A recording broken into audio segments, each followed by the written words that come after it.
All right, now let's bring on Tom Szaky, CEO of TerraCycle, TerraCycle.com. Tom, welcome to the show. Thanks for having me. All right, my pleasure. I've got to commend you. You're really doing a great job with your company, and it's you're. I think that what you've done, I've got to look at your company, got to look at your insights, and I think that once the interview gets, as we go forward, we've got a couple of segments where we can talk about that. Everybody else is going to come to the same conclusion. Let me back up a minute and give you a chance to open up to the audience. Tell us some of your background, and then we'll dive right into what TerraCycle does and how it helps humanity. Absolutely. Well, it's great to be here. And so TerraCycle started, 15 years ago. I was a freshman at college and came up with the idea for the business, which actually originally began as a consumer product company that made products from garbage. And our first product was lovingly worm poop in used soda bottles. And I left school, and one of those classic sort of drop out of school startup stories, if you will, raised capital and started off. And we had some really great growth at the beginning, and then pivoted into where we stand today, which is all about how do we make everything out there that can't be recycled nationally recyclable. Right. Tell us how you're changing the world. I mean, you and some of the products that you're going through and what you turn them into. So if you think about the TerraCycle business, today we operate nationally in 21 countries around the world, primarily developed markets. We're still trying to figure out what the right business models are for developing countries. And what we think about are basically three basic questions. The very first question we ask is that product or package recyclable today? And if the answer is no, like it is for cigarette butts, dirty diapers, flexible food packaging, pens, toothbrushes, and a whole host of other goods, we physically collect and recycle them. And we've been credited by inventing hundreds of recycling solutions for things people never thought could be recycled, from industrial products like latex gloves and personal protective equipment, all the way to things as a consumer, you never thought could be recyclable, like literally dirty diapers, cigarette butts, chewing gum, and all sorts of things. Then from there, we think about the next business unit is how do we integrate unique recycled materials back into products. Quite a famous example this year is with Procter & Gamble. We created the world's first shampoo bottle, made 25% from ocean plastic, and in fact, just a few weeks ago, launched the follow-up to that, which is the world's first dish soap bottle with the Dawn brand that's also made using ocean plastic, and now it's the world's largest supply chain to ocean plastic globally.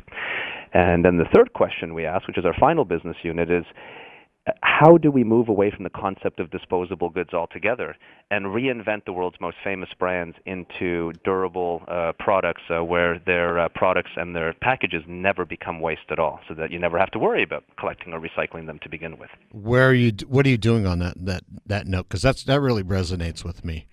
Well, it's something that, as we thought about our business, it became the next logical step. And we're going to be launching a platform actually at the World Economic Forum in January of 2019, so in a little bit over a year from now, that is going to be bringing a global solution with all the brands that people out there know and love, launching simultaneously in Europe and in North America. A platform like this. I can't get into too much detail, but the simplicity of it is imagine all these products moving away from single-use packaging to super premium, ultra-durable packaging that gives the consumer a model that is the same convenience, if not more than disposable, allows for this elevated experience, and costs just about the same as what it would cost for you to buy a normal product at a normal retailer. Give me an example. We're going to go to a break here in a minute, and we have more questions on the other side. But give me an example of some of the most out-of-the-box things that you're recycling. One, let's say cigarette butts, but I'm sure you've come up with some cute ones. And then also what they're used for. I mean, when it comes to the end of the cycle. Well, sure. Why don't we start with the one you mentioned, cigarette butts. So there, what we do is we, today in 11 countries around the world, nationally collect and recycle cigarette butts. We have free campaigns where you can nationally collect by going to our website at TerraCycle.com. We also have platforms with cities where in over 100 cities around the world, you'll see our kiosks all over the streets from New Orleans to Washington, and you can put your cigarettes in there and then we recycle them. The way we do that is we collect them, we shred them, we separate the organic components, the ash, tobacco, and paper, and compost it, and take the filter, which is made from a plastic called cellulose acetate, and make it into everything from park benches to shipping pallets. And that same metaphor you can apply to just about any waste stream out there. So in Mexico, in a few weeks, we're launching national chewing gum recycling. In Amsterdam, in about 4 to 5 months from now, citywide diaper recycling. These are some of the extreme ones, but of course you can apply it to a simple thing as well, like a toothpaste tube or a mascara bottle. Wow, that's amazing. All right, you're private. Any plans to change that, or are you going to stay that way? Well, yeah, we are a private organization today, but one of the things we're doing, not quite IPOing, though we one day wish to do that, is we're going to be doing what's called a Regulation A financing starting in about a few weeks. Reg A Plus, right. That's right. And this is a really exciting financing model because most companies that are startups and even small to emerging size companies are really stuck in that sort of Reg D classic accredited investor financing model, which is wonderful. You get angel investors, funds, but you are restricted to only really accredited investors. And the Reg A Plus allows you to access basically any investor. For us, it's going to be a minimum of a $700 investment, can allow you to own a part of the business. And if anyone's interested in that, they can check out ownterracycle.com. It's a special website we set up just for that offering. And that should be live. It's been filed with the SEC and should go up in a few weeks from now, we believe. Great. Tom, let's take a break. I'll have more questions on the other side, all right? Thank you. All right, we'll be right back with Tom Szaky, TerraCycle, TerraCycle.com. And when we come back, we're going to find out what he was recognized for by the United Nations. All right, you've been listening to CEO Money with Michael Yorba. This segment brought to you by Tycon Partners. We'll be right back.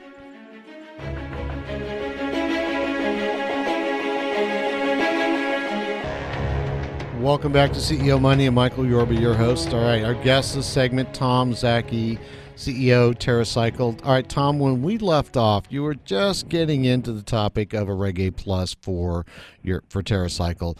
Let's open that up and then bring us into what you got recognized by the United Nations.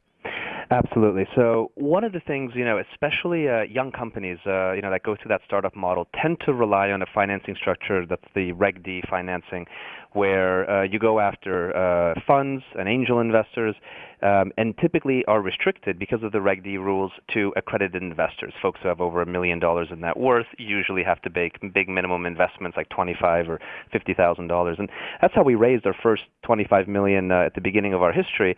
And it's a fine way to go, but it precludes a lot of people, especially our customers and our collectors, from being a part of the TerraCycle platform. Today, around the world, there's about 200 million people collecting previously non-recyclable waste for TerraCycle, and a lot of these folks would love to be able to own a part of the business. And until one day we IPO, which we definitely have in our radar, doing a Reg A Plus offering is a really great in-between solution. And basically it allows us to take investors at minimum investments of $700. And if anyone's interested in knowing more about this, they would just simply go to ownterracycle.com and can read more about it and see if it's a fit for them. But it's exciting, and we're really glad that it became law just about a year ago. It's a new form of financing, and hopefully it sticks around because it could be really exciting for young companies and also ones that are a little bit more mature like ours to take it to the next level. Exactly. I've been looking into it quite a bit. As a matter of fact, that's what our title sponsor does, is Reg A Pluses. So I'm all over that. Talk to me about the United Nations. You've been recognized recently by them. What was that for? Yeah, we were really honored. This is the second time we've received an award from the UN. This was the Momentum of Change Award that we received just a week ago, and this was in recognition of our partnership with Procter & Gamble to bring today the world's largest solution to ocean plastic to bear. If for folks out there, 25% of the plastic in the world ends up in our waterways, in oceans, rivers, and then lakes, and many times washes up on beaches. And today, in every continent around the world, from Oceania to Latin America, we have our local teams working with nonprofit organizations and other groups collecting huge quantities of this marine plastic, refining it through some pretty heavy-duty science into high-grade materials that then get integrated into products like the Head & Shoulders bottle or the Dawn dish soap bottle. These are massive brands in their respective categories, really bringing a commercial solution to one of the biggest garbage crises in the world today, being ocean plastic. What are your projections on being able to make a dent in all of that pollution that's out there? Well, look, let me be very fair to your question. It is such a gargantuan issue that this is a tiny, tiny little solution compared to just how big the overall problem is. What we hope that our supply chain does is, yes, removes hundreds of thousands of pounds of waste from the ocean, though that is still a very small number when you compare it to the total amount. We also hope it raises massive awareness so that people are aware of the problem, help fight the problem by cleaning up their local rivers and beaches, but also buying products that help support these solutions, like the Head & Shoulders example or the Fairy dish soap example. But we also hope, and this is the key, that it lays the path of innovation to stop getting disposable plastics out there. Because at the end of the day, you have to ask yourself, 50 years from now, can the world be in the business of disposability as it is today? And I really think the answer to that is no. And so hopefully platforms like this pave the way to bring out innovations where that can be manifested. And in fact, as we discussed before the break, in about a year and a little bit from now, we will be launching a global platform that helps convert the world's most famous products away from disposable packaging into ultra-durable packaging forms. And hopefully this is a taste of what the future may bring. We've got about a minute left. You touched on something earlier today that you're moving into emerging markets, Latin America, maybe Africa, some of these markets where it's, there are some places that aren't quite as developed. What are some of and again, about a minute left, what are some of the hurdles you've got to overcome to get into those markets? I can see that, this will be a massive impact there. Absolutely. So today we're in 21 countries: North America, Latin America, Western Europe, Asia, and Oceania, and all these markets are your top-tier markets like Japan and China and Brazil and so on.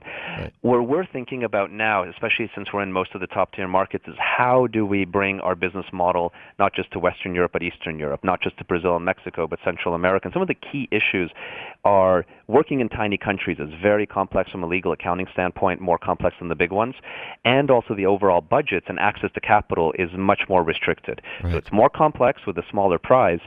And so those are the key issues we have to work through. But if we do that well, then there's a lot of countries and a huge amount of population to bring good solutions to.